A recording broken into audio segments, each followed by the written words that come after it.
As head coach of Team USA, Harvard women's hockey head coach Katey Stone found herself on the busy side of the last 4 years. After leading her squad to the silver medal in this year's Olympic Games, Stone will have countless memories when she looks back at the 2014 Sochi Olympics.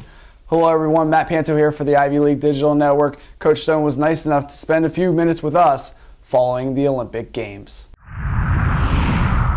Coach, thanks so much for joining us today on the Ivy League Digital Network and giving us a few minutes. You're welcome. Thanks for having me. Coach, take us back to when your responsibilities as Team USA head coach started and leading up obviously through the 2014 Olympic Games. But take us back to the start of the process and when you really started to get going and assuming your responsibilities as Team USA head coach. Well, it was about 4 years ago when I got a call from USA Hockey and they asked me to be the national team coach and sort of leading up to and through the Olympics. And so my first real responsibility with the national team started in August 2010 and at our typical festival in August up in Lake Placid. And so then it just was from there nonstop and one tournament at a time, one roster at a time. And then it progressed into our residency year this past season. Started in September in Bedford, Massachusetts, and took us right through the games in Sochi. So it was a pretty incredible experience, and it was a great opportunity and privilege to be a part of it. Coach, you blend that role with your responsibilities, certainly as Harvard women's hockey head coach. I imagine it had to be pretty special to have former and current Crimson on Team USA. It was great. It's I'm proud of them because they had to earn it the hard way. And I think in many cases it was probably more difficult for me to be the coach than if someone else had been the coach.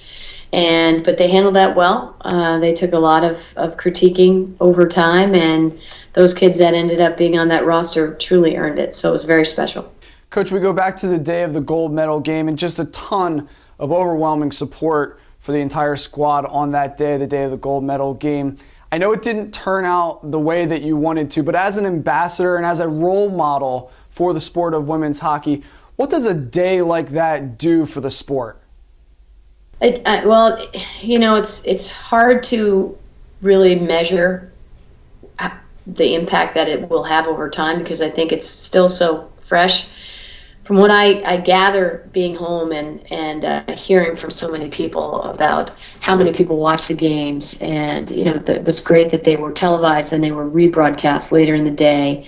And both Mike Emmerich and Pierre Maguire did an unbelievable job promoting our game, the people in the game, the schools in the game, college women's hockey. So I think the magnitude of where it's been exposed to, I think we'll know over time, but it was pretty great. I mean, to play in front of incredible crowds in Sochi and to have so much support there as well as at home, it means a lot to the game and a lot to the players that play it. Coach, I'm going to ask you to do something a little difficult to do since it's so fresh in everyone's and certainly your mind. When someone says in 15 to 20 years, the Sochi Olympic Games, what will come to mind?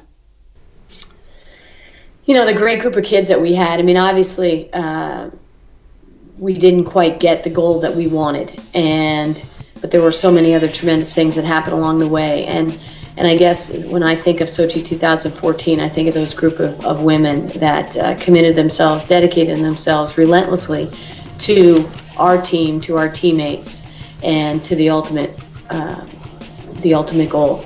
So that's a special group of kids. I'm incredibly proud of them, and I will. When anybody mentions Sochi 2014, that'll be the first thing that comes to my mind. That team. The Crimson certainly with a great season in their own right. Have you had the chance to follow them during your busy schedule? How much interaction have you had with them? How have you maintained that connection with your squad back in Cambridge? I've made a point to stay away. I think that's been really important. I had and have the greatest confidence and respect for Maura Kroll, who's taken over in my position. And in fairness to her, she needed to do this on her own with her staff and players. And so, I watched from afar. I got to see some of the playoffs, and look forward to continuing to watch them throughout the next couple weeks. But again, I'm so proud of them, what they've done, and mostly proud of our staff and Maura for really not missing a beat, honestly. And just, when the time comes, we'll look forward to getting back to that. Coach, you're just such a fantastic role model and ambassador for the sport of women's hockey and certainly the Ivy League as well. We thank you so much for a few minutes today, and congratulations again on a fantastic Sochi Olympics. Thanks, Matt. Take care.